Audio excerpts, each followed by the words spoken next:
An alarming new report which says that our country currently engaged in a rapidly escalating artificial intelligence Cold War with communist China, which could very well determine the fate of our entire nation, and maybe even the fate of the entire world if you kind of graduate the thought process.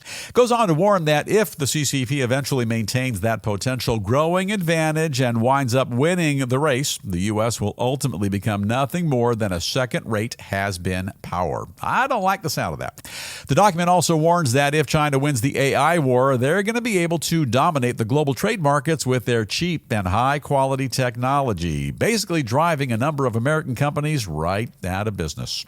Also says that winning the AI race, it'll allow the CCP to greatly stir up the technological progress of their rapidly expanding military, further threatening our standing in the world. And this is beginning to sound like a bit of a horror movie. Is this a movie, Davey, or a real story? Unfortunately, it's the real deal, Bill, but it's just as horrifying as any movie. Yeah, it's a pretty tough pill to swallow. They've apparently devoted a great deal of time, effort, manpower, money, and more into this world-changing technology, and in fact, they may right now be leading the way.